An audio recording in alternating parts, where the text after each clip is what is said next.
Son 5 ildə dünyaya gələn uşaqların sayı azalıb Azərbaycanda. Sizcə bunun səbəbi nədir? Cavanlar məsəl üçün ailə qura bilmir. Hamısı ev eşik yox, çətinlik çəkirlər.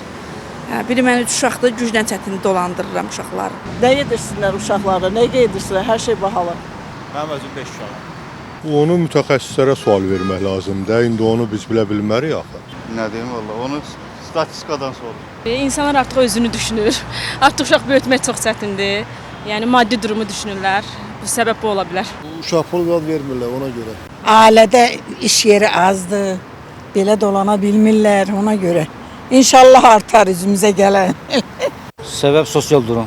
İqtisadi inkişaf fonunda bahatçılığın qalxması, sərhəd yollarının bağlı olması, psixoloji vəziyyətin gərgin olması millətdə. Məndə maşallah 4 dənədir. Mən vallahi yağın işlə əlaqədardır. Ekonomika, yaşayış həddi. Yaşayış vəziyyəti çətinləşir ona görə. Uşağı saxlamaq üçün bütün şərait lazımdır. İnsan dünyaya evlad gətirirsə, istəyir ki, onun bütün hər bir şeyini təmin etsin.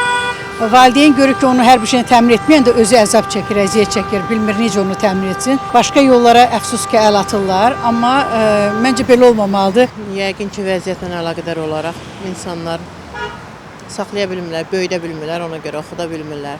Deyirlər, az olsun, bir dənə olsun, onu oxudum, böyüdüm, 5 dənəni olub, məsələn, onu istədikləri müəyyən yerlərə çatdıra bilməyəcəksə, ona görə də sayını azaldırlar ki, vətənə, cəmiyyətə layiqli övlad kimi böyüdə bilsinlər. İnsanlar yaxşı dolana bilmir, uşaqlarını evləndirməyə ev tapa bilmir, uşaq pulu yoxdur, geyim ala bilmirlər. Məktəblərdə məsəl üçün hər şey demək olar ki, pullandır, ona görə. Uşaq pulu verməmək. Boşanmadır da, boşanma. Boşanma çox uşaqsız, vəziyyət çətindir. Bəs boşanmaya şərait yaradın sizcə nədir? Boşanma, yaşayış, boşanma, dolanmaq olmur.